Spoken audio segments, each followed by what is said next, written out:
ইট পাটকেল পর্ব ৫ লিখেছেন সঞ্চিতা বিনতে সফি। অন্ধকার ছাদের এক কোণে জড়সড় হয়ে বসে আছে নূর।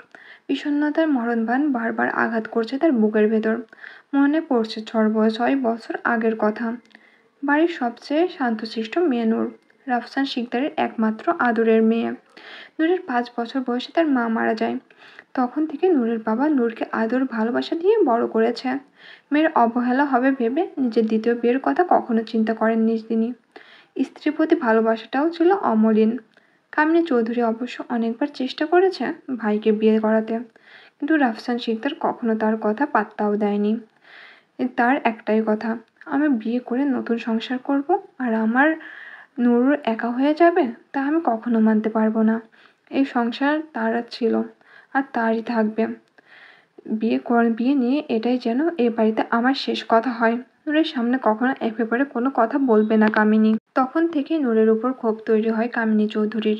নূরের মা মিসেস তারা মারা যাওয়ার পর কামিনী চৌধুরী কানাডা থেকে তার পরিবার নিয়ে ভাইয়ের কাছে চলে আসে। আমজাদ চৌধুরী আলাদা বাড়ি করতে চাইলে বাদশাদের রাফসান শিকদার। তার এত বড় বাড়ি থাকতে বোন বাইরে থাকবে তা সে কোনোভাবেই মেনে নিতে পারেননি। তাই আমজাদ চৌধুরী বাধ্য হয়েই নূর মঞ্জিলে থেকে যান। আসমিন তার বাবা মায়ের সাথে বাংলাদেশে আসেনি। সে কানাডায় হোস্টেল থেকে পড়াশোনা করত। ওখান থেকে গ্রাজুয়েশন শেষ করে আসবে জানায় সে। নূর যখন ১০ম শ্রেণীর ছাত্রী, তখন আসমিন প্রথম বাংলাদেশে আসে। সবাই তাকে রিসিভ করতে এয়ারপোর্টে গেলেও নূর যায়নি। আসমিনের তা নিয়ে খুব একটা মাথা ব্যথাও ছিল না। কামিনী চৌধুরী নূরকে আসমিনের থেকে দূরে থাকতে বলেছে। তাই নূর আসমিনের থেকে যতটা সম্ভব দূরত্ব রেখে চলত। ব্যবসা আর রাজনীতিতে সারাক্ষণ ব্যস্ত থাকায় নূরকে খুব একটা সময় দিতে পারত না রাফসান শিকদার। বাবার সাথে দূরত্ব তখন থেকেই। রাফসান শিকদার নিজের বোনের কাছে নূরের দায়িত্ব তুলে দিয়ে অনেকটা চিন্তামুক্ত হয়েছিলেন। কিন্তু এটাই তার জীবনের সবচেয়ে বড় ভুল ছিল, তা সে কোনাক্ষরেও টের পাননি। কামিনী চৌধুরী নূরকে সারাক্ষণ লাঞ্ছনা গঞ্জনা করতেই থাকত। সারাক্ষণ চুপচাপ থাকা আরও বেশি চুপ হয়ে গেল। বাবার সাথে পাল্লা দিয়ে বাড়তে থাকলো অভিমান। আসমিন দেশে আসার পরে রাফসান শিকদারের সাথে বেশিরভাগ সময় কাটাতো। রাজনীতির ওপর ছিল তার অপার আগ্রহ। রাফসান শিকদারও হাসি মুখে কলমে আসমিনকে সবকিছু শিখিয়েছিলেন। আসমিন বাংলাদেশে আসার ২ মাসের মধ্যে নূর একদিনও তার সামনে আসেনি। প্রথম অবাক লাগলেও আসমিন অতটা পাত্তা দেয়নি। আসমিন বাংলাদেশে আসার ঠিক ২ মাস আর দিনের রাতে অনাকাঙ্ক্ষিত সাক্ষাৎ হয় নূরের সাথে। সেদিন পার্টি ক্লাব থেকে আসতে অনেকটা রাত হয়ে যায় আসমিনের। বাসায় কেউ জেগে নেয় ভেবে সে কলিং বেল না চেপে নিজের কাছে থাকা ডুপ্লিকেট চাবি দিয়ে ভেতরে ঢোকে। ক্লান্ত পায়ে দোতলায় উঠতেই কারো মোহনীয় গলা শুনে পা থমকে গেল আসমিনের। কান খাড়া করে শুনতে বুঝতে পারল কণ্ঠটা ছাদ থেকে আসছে। আসমিন এগিয়ে গেল ছাদের দিকে। নূর ছাদের চিকন রেলিংয়ের উপর বসে একমনে গাইছিল, জানি একদিন আমি চলে যাব সবই ছেড়ে, যত বুক ভরা দুঃখ কষ্ট নিয়ে। ফিরব না কোনো দিনও এই পৃথিবীতে, কোনো কিছুর বিনিময়ে এই পৃথিবীতে। একদিন চলে যাব, জানি একদিন আমি চলে যাব সবই ছেড়ে, যত বুক ভরা দুঃখ কষ্ট নিয়ে। সরি, গানটি স্কিপ করছি। ছাদে আসতেই আসমিনের হৃদযন্ত্র কাজ করা বন্ধ করে দিল। কয়েকটা শুকনো ঢোক গিলে শান্ত করার চেষ্টা করলো নিজেকে। মনে হচ্ছে কোন বিষাদনগরের রাজকুমারী ছাদের রেলিংয়ে পা ঝুলিয়ে বসে আছে। আসমিনের মনে হলো এটা একটা বারবি ডল।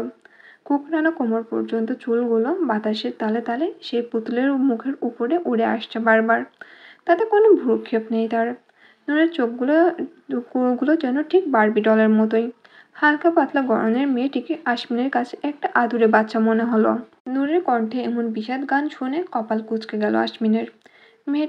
মেয়েটাকে তা নিয়ে যথেষ্ট সন্দিহান সে। হঠাৎ করে নিজের ঘর থেকে বেরিয়ে এলো আসমিন। দ্রুত পায়ে এগিয়ে নূরের দিকে গেল। নূর তখনও আসমিনের উপস্থিতি টের পায়নি। আসমিন এক ঝটকায় নূরকে নামিয়ে আনলো রেলিং থেকে। তার সামলাতে না পেরে নূর ধাক্কা খেলো আসমিনের শক্ত বুকে। কে তুমি? এত রাতে এখানে কি করছো? আসমিনের কঠোর কণ্ঠস্বর মোটে বিচলিত করল না নূরকে। আসমিনের থেকে নিজেকে সারিয়ে শান্ত গলায় জবাব দিল, আমি নূর, মঞ্জিলের নূর। শক্ত দৃষ্টি নরম হলো আসমিনের। অবাক চোখে তাকিয়ে রইল নূরের দিকে। নূর পাশ কাটিয়ে যেতে গিয়েও দাঁড়িয়ে পড়ল। পিছনে না তাকিয়ে শান্ত অথচ শক্ত গলায় বলল, এরপর থেকে এভাবে আমার কাছে আসবেন না মিস্টার আশমিন জাইন। আর ঝড় তো ভুল একেবারেই করবেন না। I hate unexpected task. Ashmin হাঁ করে তাকিয়ে রইল নূরের যাওয়ার দিকে। কি বলে গেল মেয়েটা? Unexpected task? এত তেজ? বাঁকা হাসলো আশমিন। নিজের হাতের দিকে তাকিয়ে হাসি বিস্তর হলো তার। পরের ঘটনাগুলো খুব দ্রুত ঘটে গেল নূর আর আশমিনের জীবনে। আশমিন নূরকে মনে মনে ভালোবাসলেও তা কখনো প্রকাশ করেনি সে। তবে রাফসান শিকদার ঠিকই বুঝতে পারলেন ভাগিনার মনের কথা। আশমিন তার মেয়ের অমর্যাদা কখনোই করবে না, এটা তার দৃঢ় বিশ্বাস। আশমিনকে জিজ্ঞেস করতে আশমিন অকপটে স্বীকারও করে নিল। রাফসান শিকদার ভাবল, তার এই ঝুঁকিপূর্ণ জীবনে মেয়েকে আশমিনের মতো কারোর কাছে মেয়েকে দিতে পারলে মরেও শান্তি পাবেন তিনি। ততদিনে নূরের এসএসসি দেওয়া হয়ে গিয়েছে। তবে 18 বছর হওয়ার আগে বিয়ে দেওয়াটা সম্মতি দিলেন না সে। কামিনী বেগম ভাইয়ের দেওয়া প্রস্তাব সাথে সাথেই লোভে নিলেন। ছেলে একেবারেই মন্ত্রী হয়ে গেলে ভাইয়ের এই অঢেল সম্পত্তির মালিক তার ছেলেই হবে। নূরকে সরানো চুটকির ব্যাপার। ছেলের মনের খবর সম্পর্কে না জেনেই ভয়ঙ্কর পরিকল্পনা করে ফেললেন কামিনী চৌধুরী। আপাতত সিদ্ধান্ত হলো মৌলানা দিয়ে বিয়ে পড়িয়ে রাখবে। নূরের 18 বছর বয়স হলে রেজিস্ট্রি করে ফেলবে। সবাই সায় দিলেও আশমিনের কপালে যেন চিন্তার ভাঁজ ছিল। বিয়েটা নূর কিভাবে নিবে তা নিয়েও যথেষ্ট চিন্তায় আছে সে। নূরের সেফটির জন্য বিয়ের কথাটা পাঁচকান হতে দেওয়া যাবে না। তার দুর্বলতা ভেবে সবাই তার নূরকে টার্গেট করে ফেলবে। ভুলগুলো ক্ষমাসূচক দৃষ্টিতে দেখবেন প্লিজ।